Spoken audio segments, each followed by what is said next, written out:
6度团队为您制作的汽车简报，谢谢收看汽车简报。吉利首席为汽车品牌在俄罗斯的销售推动辩护。金融时报，拥有汽车制造商沃尔沃和莲花的吉利在2022年第一季度将其吉利品牌汽车对俄罗斯的销量翻了一番，因为竞争对手在该国与乌克兰之间的对峙期间退出了市场。首席执行官丹尼尔李 Daniel Lee 周四在伦敦举行的英国金融时报汽车未来峰会上为此举辩护，称控股公司允许个别部门做出自己的战略决策，他不愿意告诉他们撤出俄罗斯。中国上汽集团今年将在泰国生产电动汽车电池。日经亚洲，上汽集团已开始在泰国建设生产电动汽车电池的工厂。这家总部位于上海的公司与泰国商业集团 Charoen Pokphand Group 合作创建了合资企业 SAIC Motor CP。该公司正在开发相当于约1490万美元的泰国投资。该工厂位于春武里府，预计将于2019年底开始生产电池。为什么隐隐仍然是世界上最酷的老爷车？金融时报，最近举行的劳斯莱斯爱好者俱乐部年度拉力赛和 Concours d'Elegance 庆祝了英国制造的劳斯莱斯银影。Silver Shadow 于1965年首次推出，以现代外观、驾驶感觉和硬壳式底盘打破了常规。劳斯莱斯吸引了摇滚乐手如 The Who 鼓手 Keith Moon、Elton John、Freddie Mercury 和 Paul McCartney， 他们都委托 Shadows 制作茄子色、米色和金色等颜色。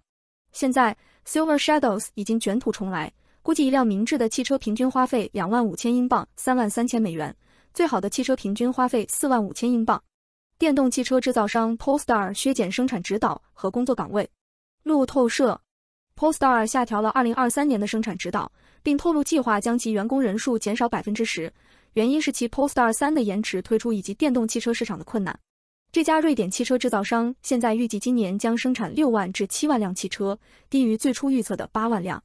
由于母公司沃尔沃的生产延迟和充满挑战的电动汽车环境， Polestar 预计 Polestar 3现在将在2024年第一季度而不是2023年中期推出，并担心其当前资金的可持续性到2023年。日托人造黄油、汽车维修，这是美国人花费最大的东西。CNN， 上个月美国年度通胀率出人意料地降至 4.9%， 包括汽油在内的几种产品价格下跌。然而，消费者物价指数数据显示，消费者面临一些显著的价格上涨，包括4月份人造黄油价格上涨 24%， 使其成为该时期最大的年度涨幅。根据 CarMD 的一份报告，汽车维修成本同比上涨 20%， 原因是更多的美国人驾驶需要昂贵且耗时的维修的旧车。日托和学前教育费用同比上涨 7%。日产首席执行官警告中国竞争对手快速生产构成的威胁。金融时报，中国汽车制造商的快速生产给国际公司带来了压力，因为他们正在努力争夺市场份额。日产首席执行官内田诚 Makoto Uchida 警告说，中国汽车制造商表现出的敏捷性，因为竞争对手制造商正在加快生产速度。中国汽车制造商正在进军价格具有竞争力的电动汽车。包括全球最大的汽车制造商丰田在内的全球品牌正在竞相追回被竞争激烈的中国竞争对手夺走的消费者，尤其是日本品牌正在遭受苦难。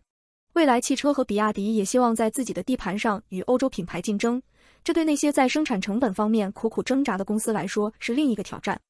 20只提供安全性和价值的美国 IT 股票。加拿大环球邮报，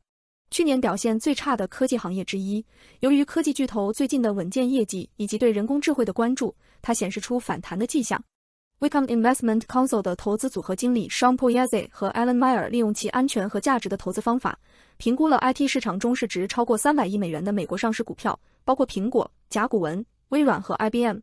该货币对评估了股息收益率、债务股权指标、自由现金流企业价值、价格、收益和盈利势头，以编制一份提供安全和价值的顶级股票名单。美国专注于振兴小晶圆，以保持技术领先地位。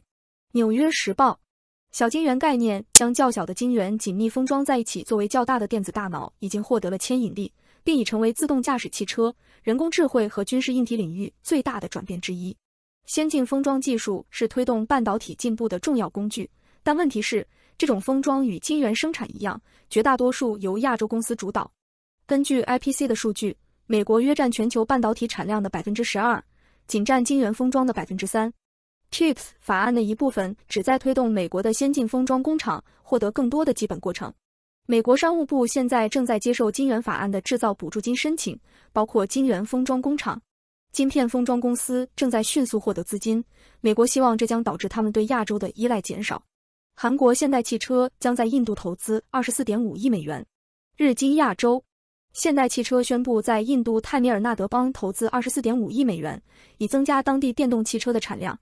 其印度子公司现代汽车印度公司 Hyundai Motor India 将把这笔资金投入到包括每年可生产178000个电池组组装单元，5年内在该州建立100个充电站和电动汽车生产线的设施。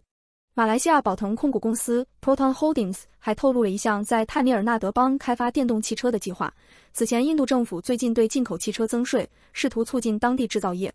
本田2022财年净利润下降 1.7%， 中美销量放缓。日本时报，由于中国和美国的汽车销量下降，本田21财年净利润下降 1.7% 至6952.7亿日元，52亿美元。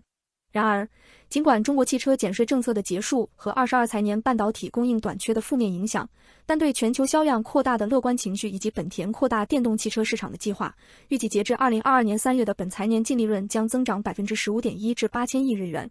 为了满足电动汽车的需求，工业转向长期被认为危险的技术。华盛顿邮报，